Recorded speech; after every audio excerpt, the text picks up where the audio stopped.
Howdy folks, before we begin, I just want to point out that I've posted a update video to the first segment of this podcast, which refers to the commemoration of the Black and Tans later in this month, originally scheduled on the 17th, which has been cancelled very quickly because of public backlash. Now, I'm going to keep the segment that I made up because I make good points about, I think I made good points about the whole situation. But I would suggest that after you listen to the podcast, that you then go on to listen to that video that I posted as a follow-up, because there's a few conversations that we have to have about the Minister for Justice, Charlie Flanagan's reaction to the will of the people, which is fucking disturbing. Anyway, I'll let you get to it. Okay. Whew. Hello, folks. This is a new format for me. I'm very much used to doing live. I sit down at a preordained time. I have my segments to do. I do them. There's some freedom there. There's at least a feeling of some feedback, even if I'm not directly participating with my audience, or maybe if there's even just an audience of one. I have a feeling that I'm in the pulse of something. So have a little patience with me while I go through this new format. Basically, it's going to be me hitting pause a lot between things that have come up for me. I've got a good reservoir in my mind of things that really need to be touched upon for a show of this format, but I can't remember them all at once, nor all that I want to say about all of them at once. So before I get into the meat of the first segment, I have to raise the alarm before I mention this, because I don't want to be seen as supporting the behavior of websites like this. Websites like change.org and other similar online petition websites are very much devious, and they're kind of scams, because I think you'll recognize when you sign a petition on change.org, it takes you to another page where it gives you two options. You don't need to choose any of the two options to complete signing the petition, so at least there's that. Option 1 is to donate. Option 2 is to share on social media. Share on social media, that's fine. But donate, that's the tricky one, because most people are naturally under the impression, since they're signing a petition launched by usually it's a campaign or some other volunteer or group of volunteers, they assume that they're going to be donating at least to some percentage what they donate to the petition creator when they put in their PayPal details and pledge a certain amount. But that's in fact not true, and it seems nobody talks about this. But, it's like Facebook. You go to Facebook to, if like you're, a boomer. You go to YouTube to watch videos. You go to Instagram to do a variety of photo-related activities. I don't fucking know. You go to SoundCloud to listen to audio, or, something like CD Baby or whatever. So you get the general picture, right? There's just these websites that have lodged themselves into the public consciousness, like Kellogg's. When you think Kellogg's, you think cereal, and usually when you think cereal, you think Kellogg's, or, this is the brand that you think of when you think of that service. There's a thing that happens where you have like a Hoover, which is just generally a word that we use for a vacuum cleaner, at least in Europe. I'm not sure about the United States, but we find out at some point in our lives that, hey, no, actually, that was the brand name of a particular vacuum cleaner. It just so happened that we all began to call all vacuum cleaners Hoovers, just like when you want to Google something. Oh, let's see, there I go, I made the mistake. When you want to search the web for something, you say that you're going to Google it, or you tell other people to Google it. So, when you want to start an online petition, you go to change.org. And if you don't, then you search Google for a place to launch an online petition, and guess what pops up? Actually, let me do this without signing into my account at all on my private browser, right? Start online petition. So, my Google account isn't interfering with my Google results. Let's see what we get. Change.org. Oh, and it's advertised. And then also you have another ad, secure.avaz.org/start petition. Don't know what that's about. But the number one result is change.org, followed by iPetitions and blah, blah, blah. But nobody, those aren't like Google and Facebook and Instagram. So people will go to this website to start petitions and then get thousands of people to go and give their details to this website, and then subsequently be forwarded asking them for like the smallest donation possible, a few dollars or something. And if you actually passionately believe in something, if it's really important to you, and it's actually frightening to you that some government is about to do something, or you need to stop this from happening, oh my god, you're going to put your hand in your pocket, not realizing that it all just goes to the people that run change.org. It's devious, especially since you see this this dynamic role of, oh, this person donated this much, this person donated that much. It's a primal thing of like, oh, look, other people are doing it. It's easy to do it. Why don't you do it? It's fucked up. I just wanted to put that out there because I am going to share this petition because it's important to me. And this just happens to be the platform that the petition is on. And I don't want you people to be giving your money to fuck. Like, sorry, I must digress again because I have another point about this.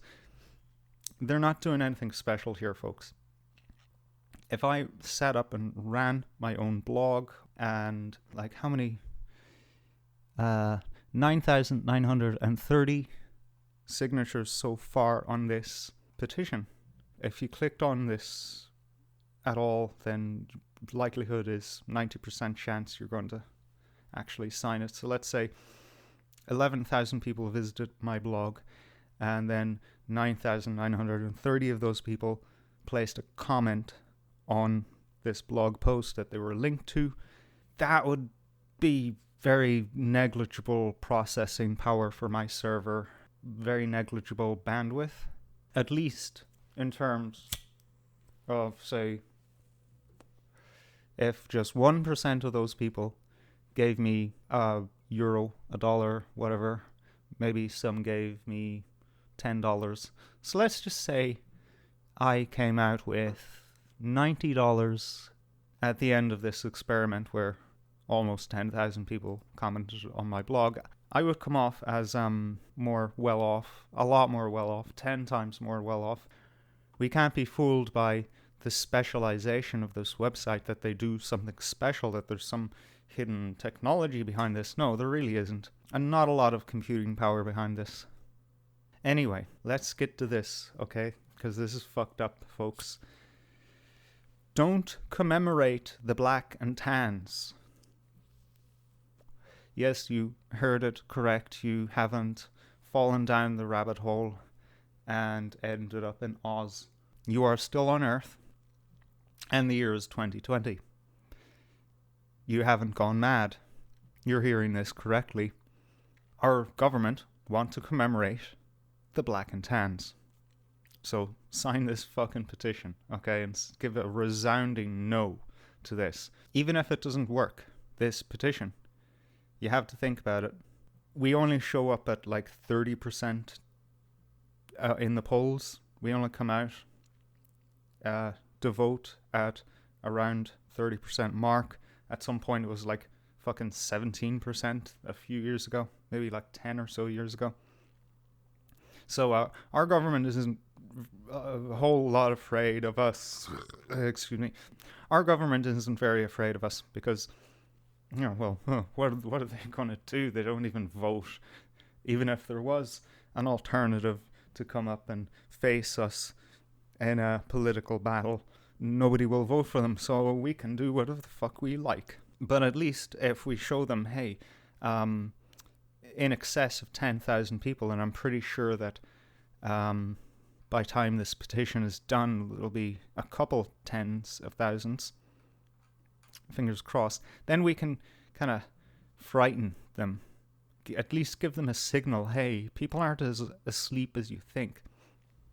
So let's read this. Irish revolutionaries, they started this petition. Don't know who they are, but let's read what they wrote. On January 17th, the so-called Irish government are planning to officially commemorate the Black and Tans in Dublin Castle. This event is part of a wider campaign by the Free State administration to try and equalise those who fought against Irish independence with those who fought for Irish independence. We saw this in 2016 when the 26th county state officially commemorated the Crown forces who died during the 1916 Rising and with the creation of the Glasnevin Wall of Shame. The Black and Tans were a terrorist organisation sent Ireland in 1920 to quell Irish aspirations for the 32-county Irish Republic, which was democratically voted on by the Irish people in December 1918. The Black and Tans were given free rein to murder and rape across Ireland so for the so-called Minister for Justice Charlie Flanagan, okay, bad grammar. So for the so-called Minister for Justice Charlie Flanagan to state that they were only doing their job and upholding the law is disgraceful. Would Charlie say the same about the Nazi SS during the 1930s and 1940s and the police forces across occupied Europe who collaborated with them in handing over people for concentration camps? This is a point that I thought, but actually more, it's going away from the script for a minute. The better equivalency I'm thinking of is that if they said, hey, let's commemorate the Nazi thugs who bravely fought in Kristallnacht, and let's do it in Israel. Yeah, let's let's commemorate the Nazis who destroyed Jewish property and the horrible pogroms. Yeah, let's do that, sure. Oh my God, if what I just said was to be taken out of context. But this is what we're talking about here. It's basically, yeah, let's commemorate the Nazis. They're just doing their job. Okay, so let's go back to what they have to say here. And I'm seeing some acronyms here that I don't fucking understand and I wish they would explain, but here we go. The RIC and DMP were the eyes and ears of British rule in Ireland. During the Great Hunger, they helped export food while millions starved. They evicted people from their homes and beat people to death who were on strike. The Black and Tans were a subdivision of the RIC. Ah, okay. The Royal Irish Constabulary. So to commemorate the RIC is bad enough, but you are also commemorating the Black and Tans. That's kind of like, say, in 40 years from now, maybe, if we thought, hey, let's commemorate the brave Muslim Arabs who lost their lives defending their countries in the Middle East against imperialist American and European forces, then that would be cool. Yeah, okay, right. But the equivalency here, and this is me talking, not me reading, by the way, the equivalency here would be, it would be really fucked up if in 40 years we said, hey, let's commemorate ISIS, the people who had sex slaves and murdered Christians and gays and Jews and defaced and demolished ancient sites because, idolatry and, well, just, erasing history. Yeah, let's commemorate ISIS. Yeah. This is what it is, folks. Let's not look at it as anything less. There's a movie that came out over 10 years ago now. Fuck. When was that actually? A lot of the Irish have seen it. The Wind That Shook the Barley. Wind That Shook the Barley. There's a song by that name, but I'm sure the movie will come up first. Yeah, The Wind That Shakes the Barley. Sorry. That's 2006. Now, if you want a heart-wrenching story about the Black and Tans and what they have inflicted upon people, then there are a few scenes in there that are, let's just say that they show the softer side of the Black and Tans. A very watered down side, but it will still, if you have any connection to this country or any love for the country or the Irish people, then yeah, you'll be twisted up in knots and you'll cry. This movie will make you cry. So, just keep in mind who exactly the fucking Black and Tans are here. And the Irish revolutionaries make a good point with this last paragraph. The Black and Tans were a subdivision of the RIC, so to commemorate the RIC is bad enough.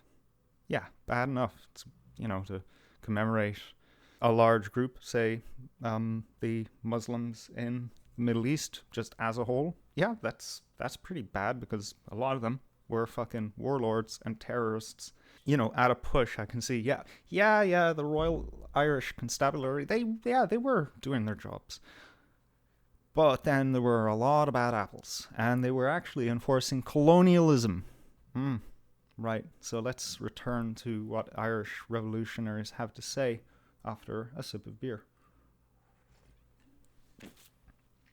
The important thing to remember is the Black and Tans never really left us. Their type donned a Free State uniform, an RUC uniform, a B Specials uniform, a paratrooper uniform, an eviction team uniform, etc. So this event is not just about 1920. It has far-reaching consequences.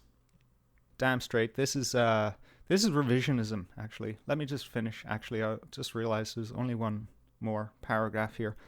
We are calling on the organisers of this event in Dublin Castle on January 17th to cancel the event in memory of all those who have suffered under the Crown Force's occupation of Ireland. Bullabus. Yeah, this also, wow, this is such a brilliant write-up. Like, it hits all the right marks.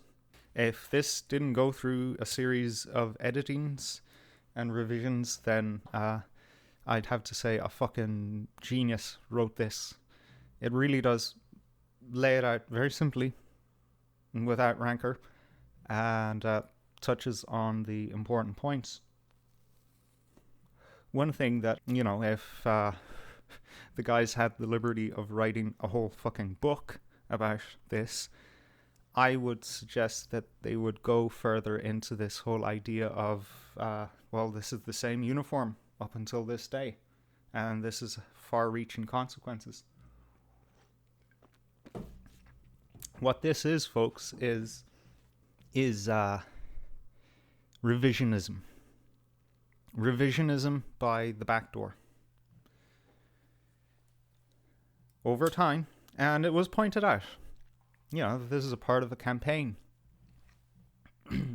as we saw in 2016 with the commemoration of the Rising. Oh yeah, let's commemorate the Crown Forces who died during 1916. Like it was just some battle that, didn't mean anything. Nobody was actually fighting for anything of substance. No, these were just two groups of what do they call? There's a word that I never really use and never really hear anyone use, but it's on Wikipedia. When you look up a battle in a war, took place in a certain date, and on the side it lists the combating groups. I don't know, maybe someone can tell me. But yeah, these just, two groups of thugs who met in completely neutral territory. Nobody was on anyone else's territory. They just showed up on a random fucking spot in no man's land and decided to fight. That's basically the revisionist fairy tale that, sorry, but as time moves on, people forget things. We have collective amnesia. So whatever the current historians are telling us is what our children are going to believe, just either directly or by osmosis. So what are they telling us here? Yeah, that, the Irish people weren't fighting for their freedom. No. It'd be like, let's find another historical example. I'm not entirely sure about the historicity of this, but, the whole thing of one man's terrorist is another man's freedom fighter, the RNC, is it? Or the ANC? I don't know, fucking South Africa. That lad that was in prison, Nelson Mandela, yeah. And, his band of merry men who were fighting against, what do they call that? Apartheid, yeah. Yeah, so, 20 years from now, they say, oh yeah, let's commemorate the white police and military who died while they were fighting in the uprisings, which I'm not sure if there were. My history is shit, but you get my point, right? Oh yeah, nobody was fighting for freedom in South Africa. No, the blacks and the whites, they were just fighting for no reason. They were just two bunches of assholes. But hey, let's commemorate their deaths anyway.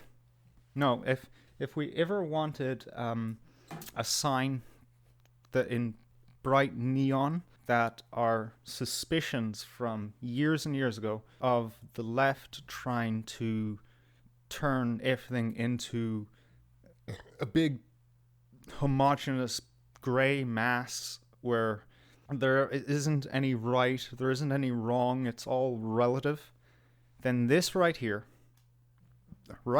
would be a brilliant fucking example.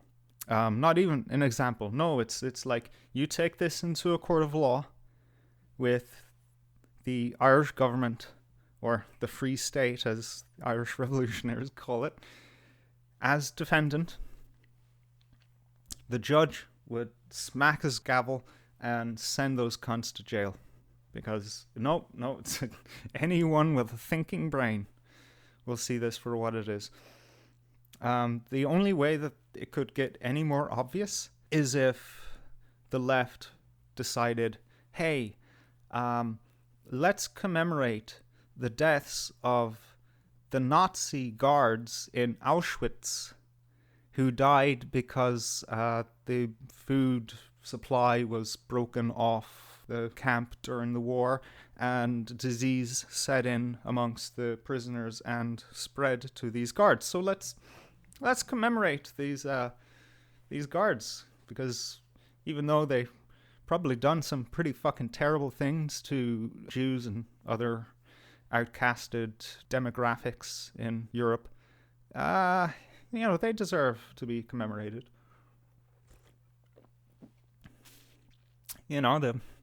Let's commemorate that the pilots who flew over London and incinerated the city and the people below them that were shot down. Yeah, let's do this too. That would be the only thing. That would be the only thing that's worse than this fucking horse shit. And speaking of horses, I'm not going to keep beating this dead one, because who fucking wants to listen? You've been very patient with me over the past 20 minutes. Chucky Orlaw.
Alright, time for part 2 of my little rant session. The Irish people are angry. In my prior segment, I told you that 9,930 people have signed this petition against the commemoration of the Black and Tans. Now, since... wow. Okay, so... 50 minutes, an hour ago or so, since I reported this number, it has jumped up to 10,525, 26, 27, 28. This is making the rounds. Almost 1,000 people in an hour have signed this. I told you guys, by when it's all said and done, this is going to be a few 10,000 people who have signed this. The Irish people are angry. And yeah, I know I'm going to get hate for this, but during my hiatus away from the political life and, well, anything else really, I went through one of those moments where, happens, well, it should happen in a normal, healthy life a few times. You say, okay, well, what I'm doing currently isn't working anymore. Time for a change. And sometimes you don't know how to change, so you have to rely on God, our creator, or however you envision the higher power, the Logos. You have to hand that power over to them, it, her, him, and just ask. I had to go as far as to say, look, I ain't doing shit anymore. I'm doing the bare minimum just to survive. I'm not even going to think. I'm going to turn off my brain, not doing anything. I'm on strike. And you show me what to do. You show me the way. And a few months later, out of nowhere, I wake up in the middle of my evening, enjoying a glass of wine and writing out the 5th astrological birth chart that I've in the process of writing up and giving away to my friends and some complete strangers for free, just, to see if I could fucking do it. And I realized, whoa, no, my prayers have actually been answered. This has been put in my lap. And I rolled with the ball And yeah, I'm getting great feedback, so I'm going to continue doing this. So that's my career now, astrology. When you actually look at the effects of astrology, forget for a moment about talking about people's personalities and all that bullshit, and forget about sun signs, aka star signs. Forget about all that. Look at grand changes in history that occur over time, that have to do with the movement of Saturn and Uranus and Pluto and those really far out planets that take a while to move through the zodiac and how they interact. And what I'm going to point to right now is Saturn and Pluto. And when they have interactions, things like World War I and World War II happen. Just shit goes. And guess what's happening? January 14th. Oh, wait, I think I saw a pattern here. Oh, no. Yep. Oh, well, yeah, kind of. Anyway, sorry. See that? Yeah, that's the astrologer mindset. Like, oh, where am I seeing patterns? It's all about noticing patterns, folks. Astrology is pattern recognition. But January 14th, once again, Saturn, Pluto align. What are we seeing? Just at the beginning of January, the US launches an airstrike and kills the topmost Iranian general. Well, they probably have different names for their rank, but supposedly the second most powerful man in Iran under the Ayatollah, and they killed him. So Iran is like, yeah, you know what? We're going to have to do something about this. So this is the prelude to World War III, possibly. When these big shifts happen, particularly when it comes to these two very dark, restricting planets, you get war. Now, we've been waiting a long time for the Irish people to wake up and see the condition of the world that they live in. Not just the condition of their country, but the condition of the world. And it might actually be changing. As I said in the prior segment, last year, 30% of voting age and voting capable population turned out to vote. Only 30%. So something like 13, 14 years ago, it was 17%.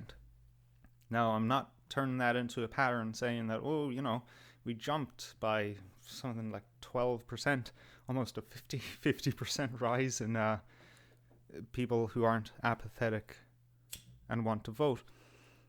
But the point is that things haven't really changed in any kind of measurable way like they have in other countries, like we see across Europe, because people aren't voting.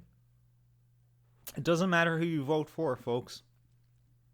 If you, at the end of the day, just vote for your local or national Fianna Fáil candidate, avoid Fine Gael, of course. At least there's historical precedent to vote for Fianna Fáil. Even if you just vote for them, or better yet, even if you don't agree with the politics of Solidarity or the Social Democrat Party or whatever, Labour or whatever, vote for them anyway. Because, yeah, they're not going to change the system, but what you will do is we will send a signal. Hey, I'm voting now. I'm actually thinking about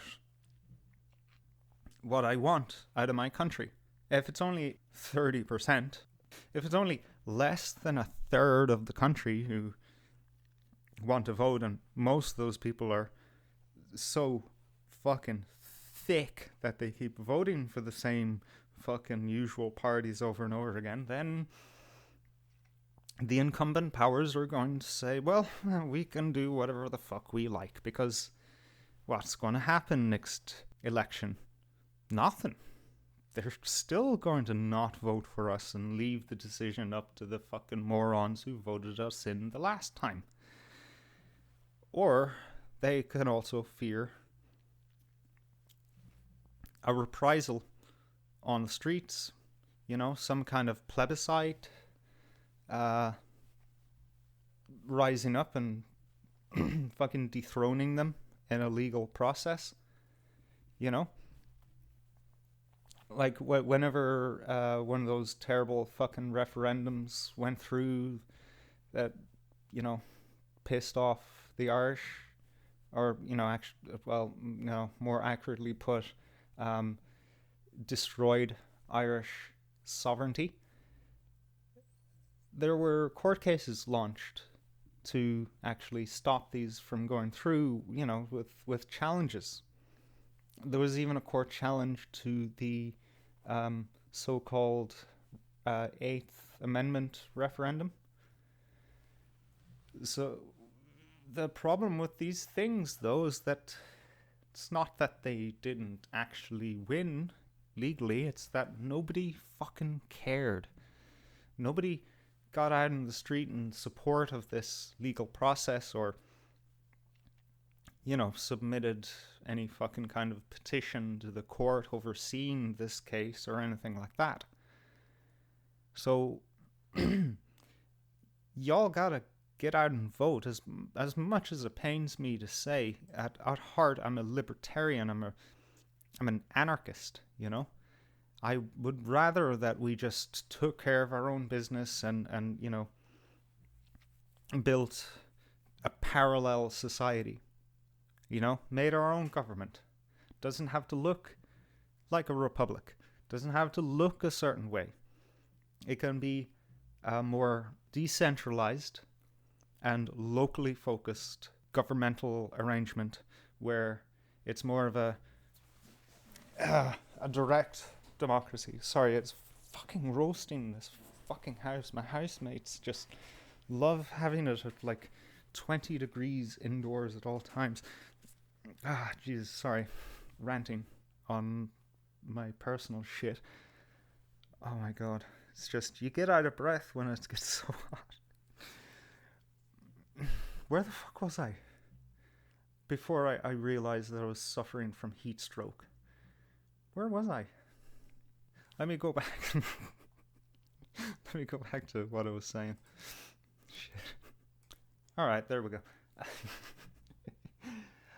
Yeah, I'm libertarian, fucking anarchist at heart. I think, fucking, what was his name? Fucking John Locke was correct that, humans are just inherently fucking good. It's just that we're suffering from manipulation.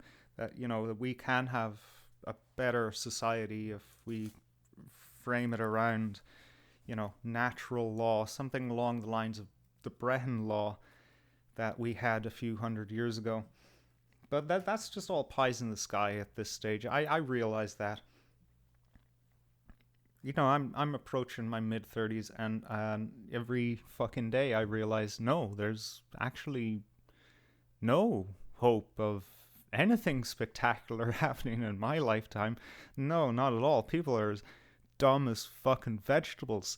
And we've got to work from where we are. We have to actually sit in one spot. We as individuals, need to sit in one spot and just look around and observe where is it that we are right now. As individuals, as families, as communities, and as a nation. And also as a global brotherhood. Like, where are we? What's going on here? What do we do next? And I think that what we should do next is fucking register to vote. It's not going to hurt us. Again, yeah, I'm a libertarian at heart, and yeah, technically, yeah, to vote is to say, yes, I partake in your system.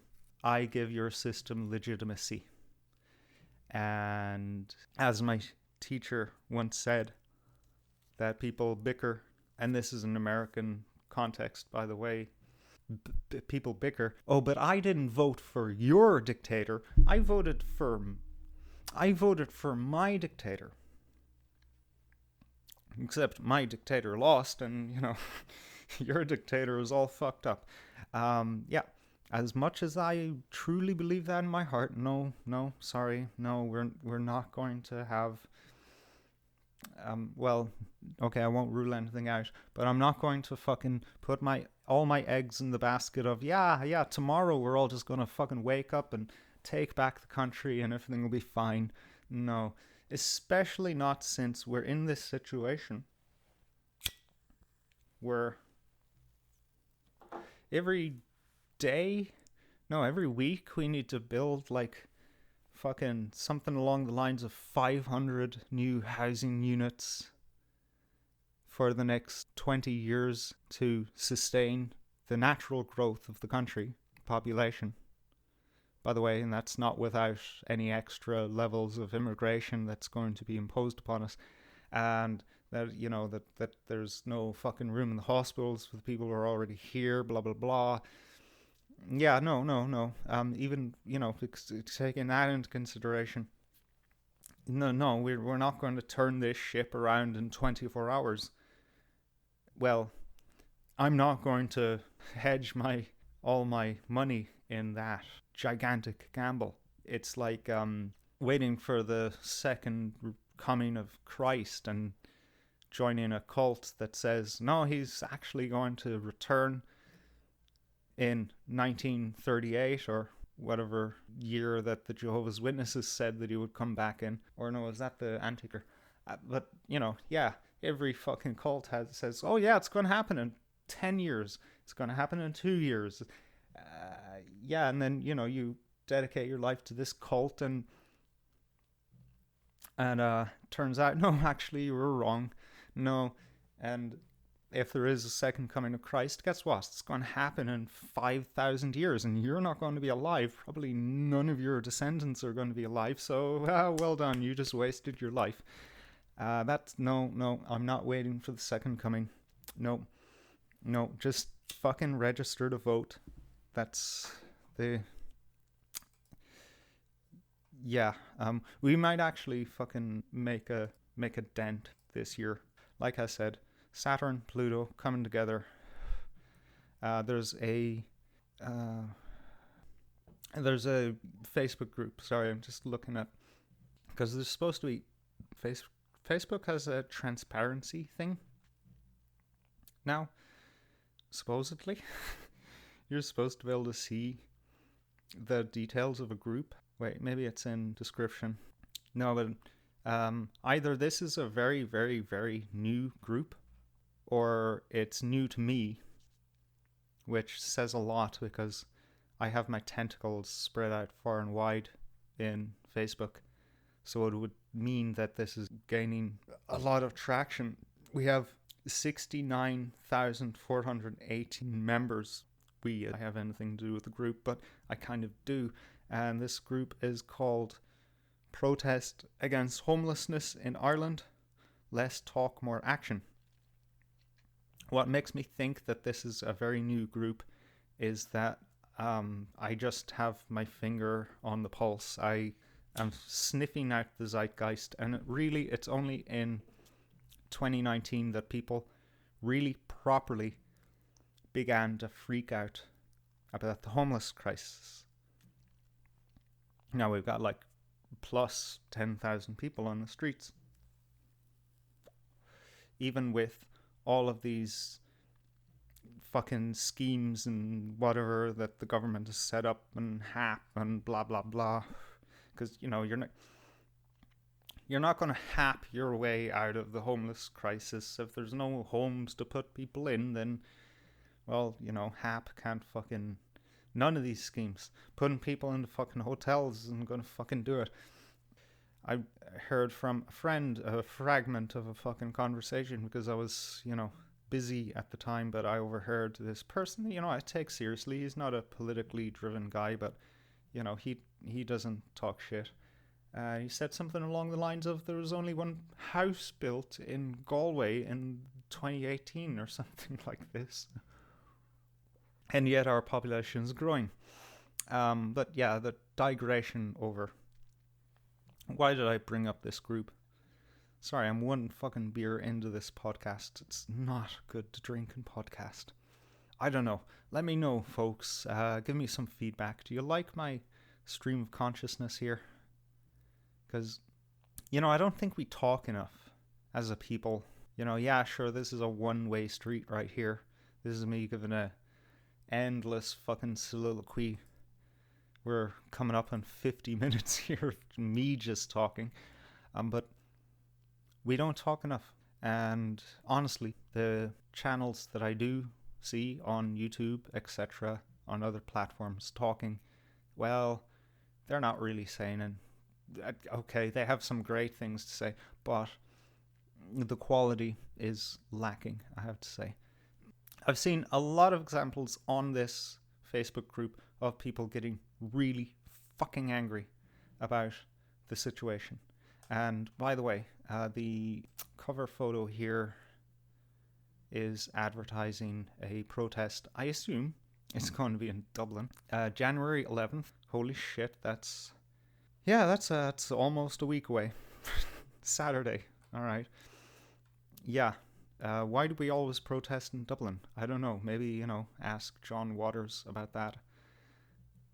He might have some insights for you. Maybe I'll get into that one later. I've just seen a lot of examples in this, as I say, in this group that people are fucking pissed off with the current situation. And that's nothing new. It's nothing new at all. People are pissed off. They've been pissed off for a while for many different reasons. But now they're more pissed off. And guess what? There's fucking 69,500 of them in a group on Facebook where they can talk together. Yeah. So that's going to fucking compound things, if you know what I mean. Now, I've got a memory like a sieve. It's just the way my brain works. It takes me a long time to actually integrate new information. It's an Asperger thing that there has to be a reason for me to remember something, and then it's going to take a lot of impetus for me to recall it. So I'm just going to go through, see some of these posts, what people are saying, because I know I'm going to find a really good example.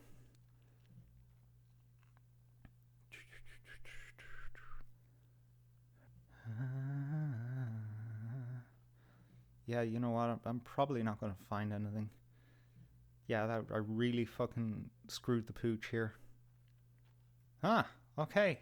This is an interesting one. Yeah, we can just turn this into a fucking conversation about the homeless crisis in general, since I can't fucking hold up my end of the bargain. And suffice to say that people in this group and in other quarters on the internet are expressing a lot of anger, and they just need a way to channel that anger, try and scare our incumbent government into basically obeying us. And when it comes to the point that they can't obey us, then they'll get really, really angry because they'll realize, hey, even our fucking arsehole politicians that we make fun of every day on the internet aren't in control. So who's in control? And maybe we start asking that question. All right, the Irish Mirror.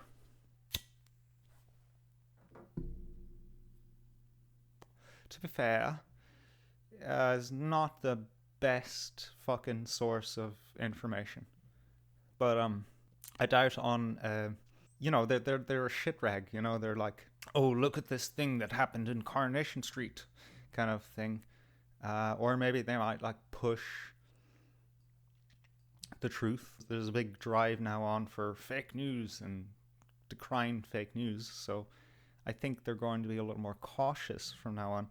But generally, that they do push the truth.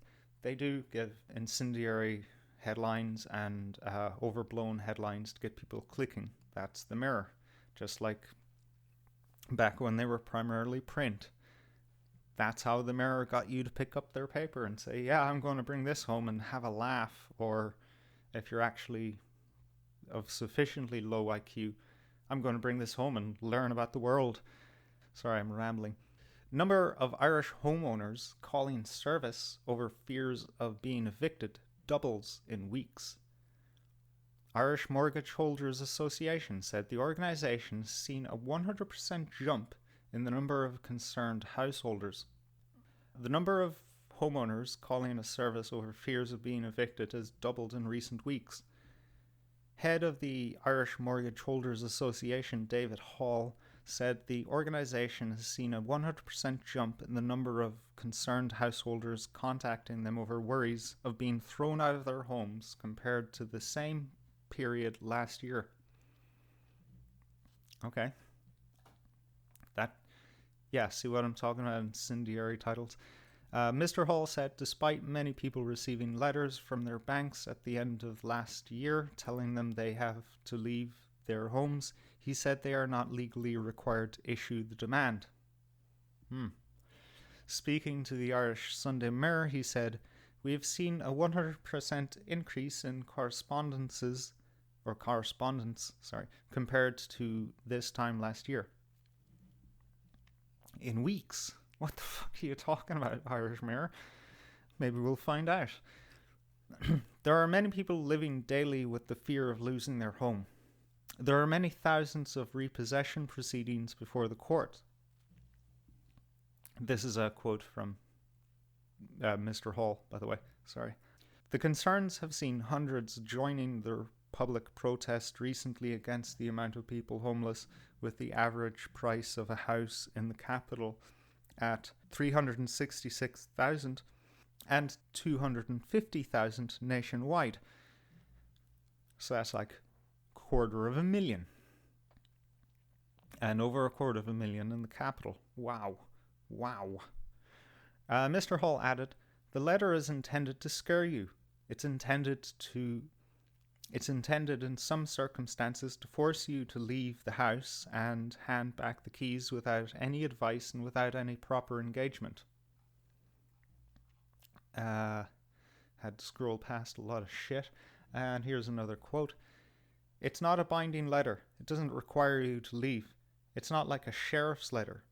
The bank is kind of chancing its arm, but it still terrorizes people unnecessarily at this time of year." Yeah, really. Come on. At the fucking end of the year, around Christmas, come on. But no, that's not Mr. Hall saying that. That's me. It doesn't really serve any purpose and only puts people under additional pressure. It is a despicable act. Bulabus, Mr. Hall. He continues. "People don't need to deal with the banks on their own. There is help there." And Mr. Hall said that up to 11,000 people currently face losing their homes. He added, "It's very important to know there have been 9,500 people who have already lost their homes over the past 10 years from court orders and voluntary surrenders. There are 27,000 families currently in arrears at the moment for over 2 years. My estimate of people who will lose ownership of their homes is 11,000 over the next few years. The Department of Housing Junior Minister Damien English told me in a meeting recently that they predict it would be 12,000. Jesus Christ. Our advice for a New Year's resolution is to try and find confident, professional advice to deal with your mortgage arrears. Meanwhile, he also warned recently that cuckoo funds are on their way to cornering the Irish rental market as they close in on buying a $2 billion portfolio this year, their most ever. He said the huge buying power of the funds means they are able to outbid buyers for housing developments. Mr. Hall said the dominance of the indiscriminate cuckoo landlords is bad news for renters and those trying to get on the housing ladder. Meanwhile, the regional manager of the Money Advice and Budgeting Service in South Leinster, Michelle O'Hara, said the number of people accessing the service is up since the start of the last year. She added, "We have definitely seen an increase in our numbers from the same period in 2019. It's significant, visible for sure. The numbers accessing our service have definitely not dropped. The key is to engage and communicate. They are the two words we would push out there. It can either be directly with your lender, or if you feel that it's not something you can do, then obviously we would say to come to Money Advice and Budgeting Services and our advisors will engage on your behalf. The longer you leave it, the less favorable an outcome you are likely to get. Now, that's absolutely true, that last conclusion there. When it comes to these kind of legal proceedings, financial matters, civil matters. When it comes to civil matters, as long as you are showing good faith and continuing dialogue with the person that you are in a legitimate legal disagreement with, the better the outcome will be for you. So there are tricks that you can also pull yourself to even kind of come out on top of these banks as well, which I'm not going to advise on because I'm not a fucking solicitor, and I'm not going to pretend to be one like so many people out there. I'm looking at you, Vincent Byrne. I'm going to have to quit this podcasting for the night very soon because I'd like to have another beer. Oh, jeez. Okay, that was shaken up more than I thought it would be. Because, I'm going to have another beer and I don't know how legible I'm going to remain. Just going to get a wet wipe.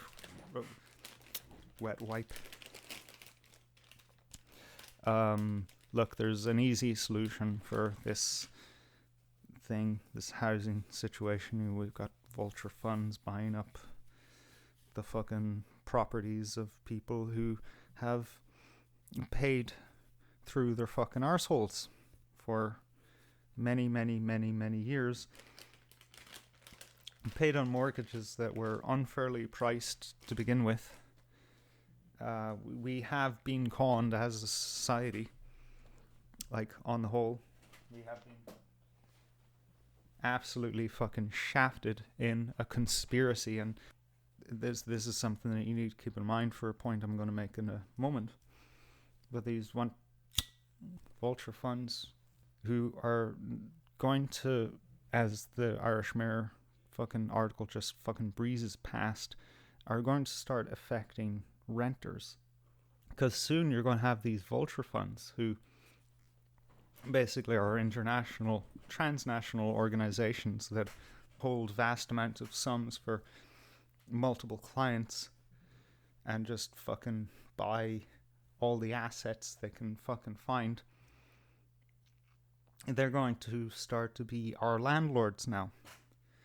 When in the past, at most, your landlord will own maybe 4 properties or something like that, and that would be an extreme case.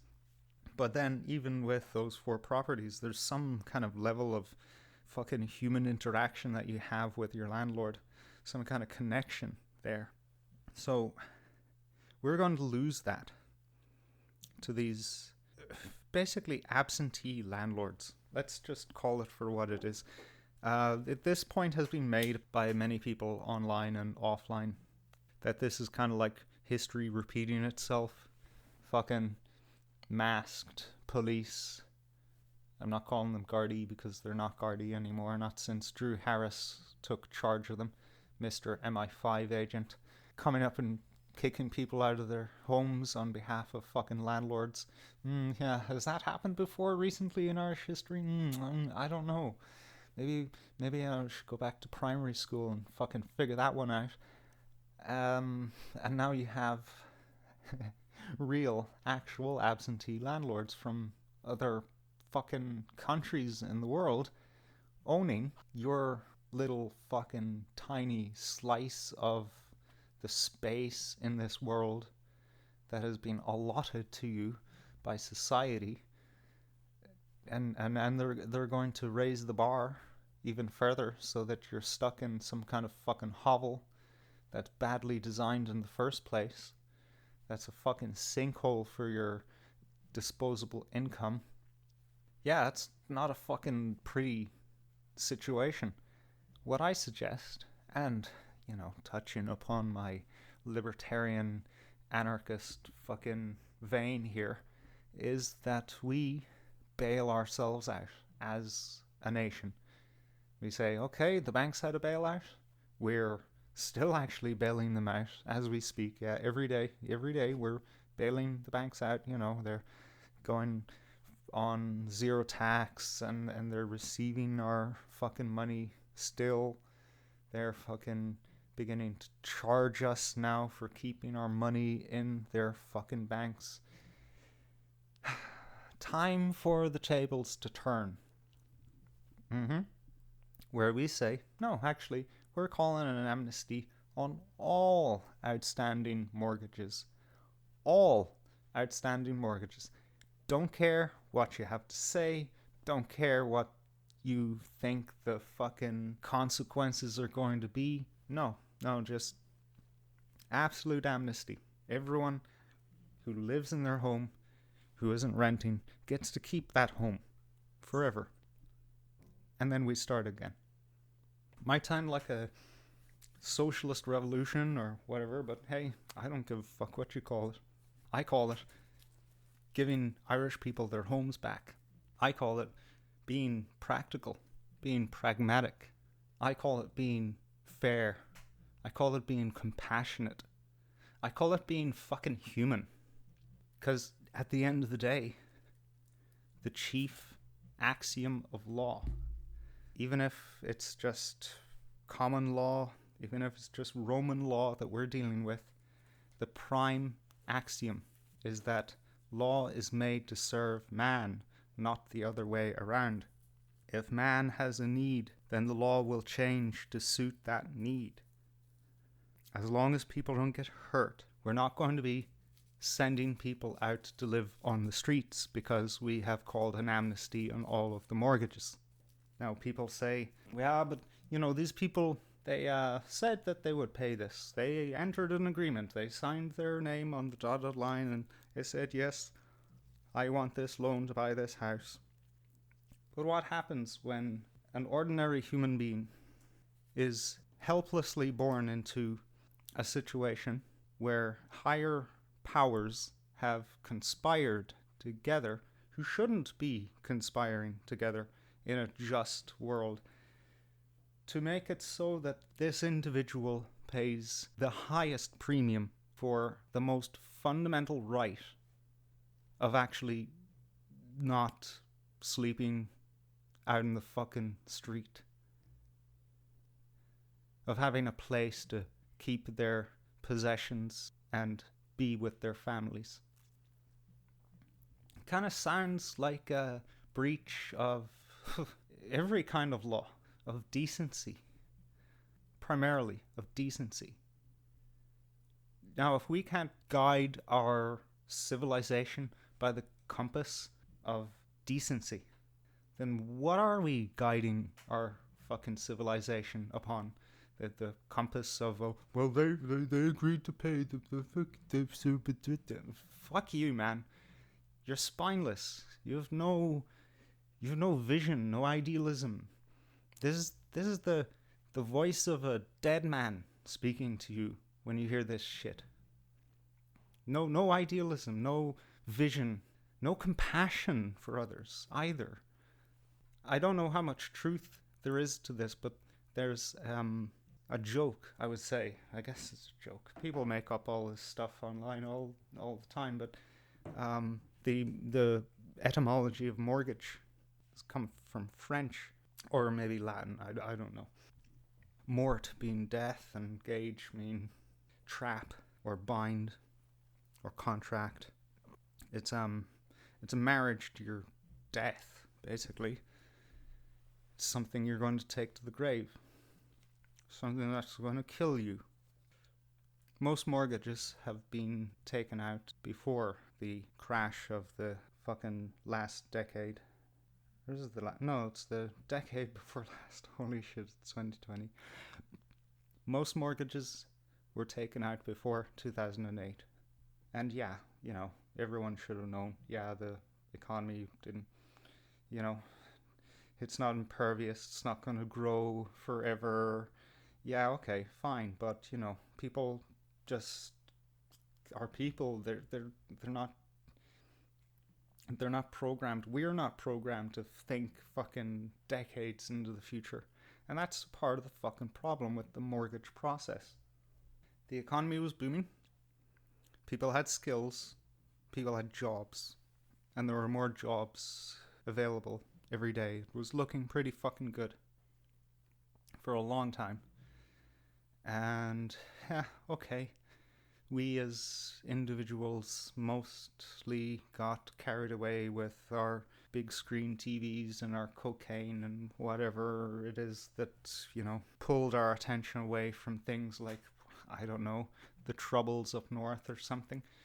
But, we signed these agreements where, for the next 40 years, I'm going to be healthy and fit, and I'm going to work every damn day of my life, and I'll pay you every fucking week of my life, or every month, whichever repayment schedule they had. Now, who on earth can guarantee that for the next 40 years they're going to be well enough to work? Who is psychic and can tell that there's going to be an economy there to support their skills and their labor to be able to pay for the next 40 years? Like, who can do that? Seriously, who?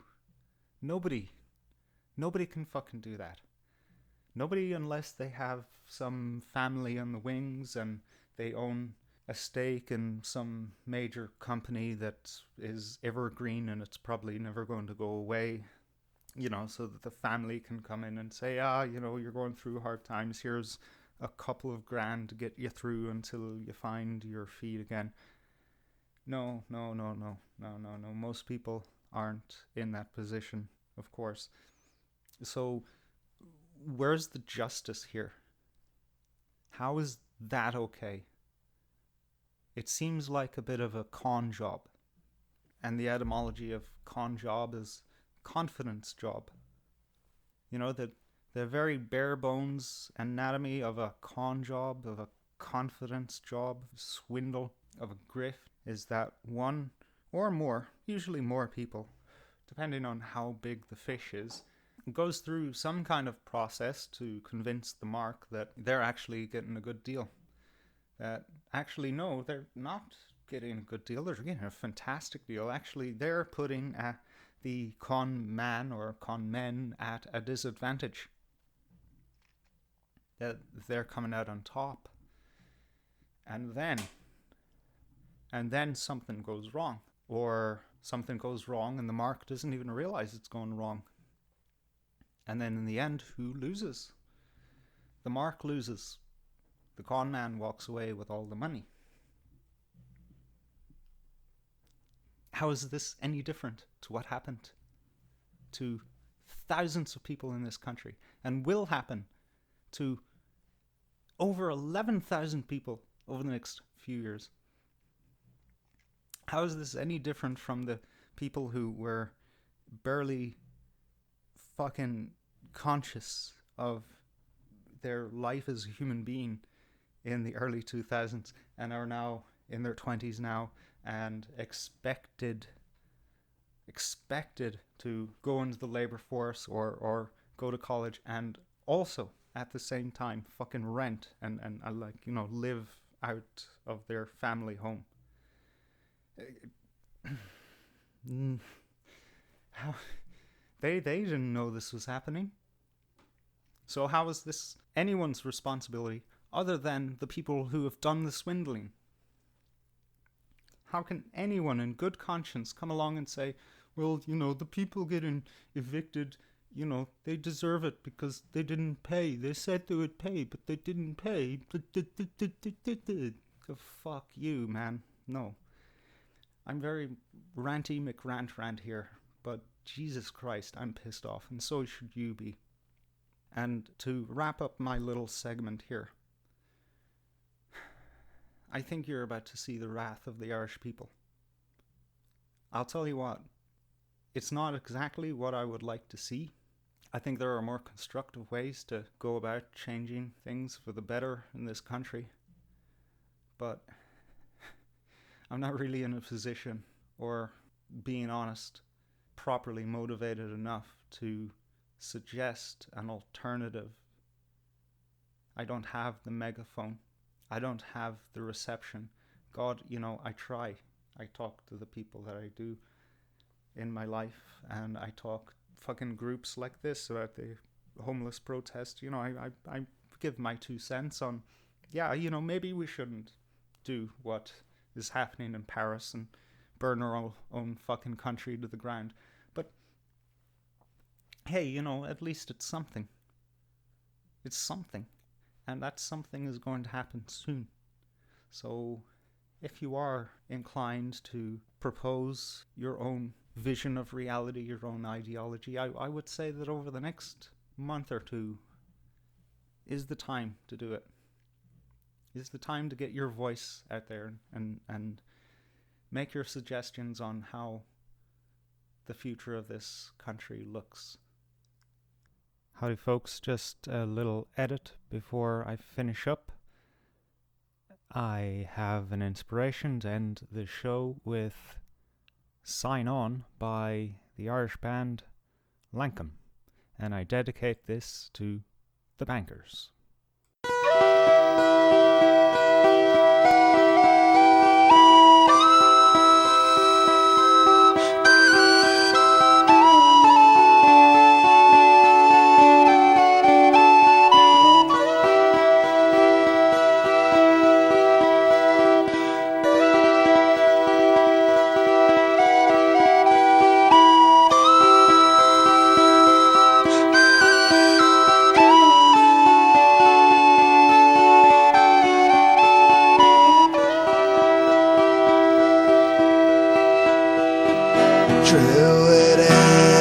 Greatest farce I've ever seen.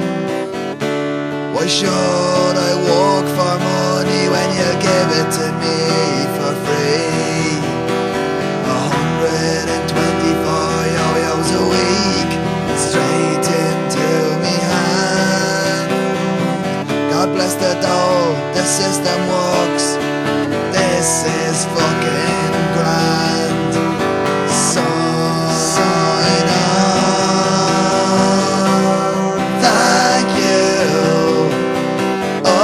Could never work for you no matter how you want me to.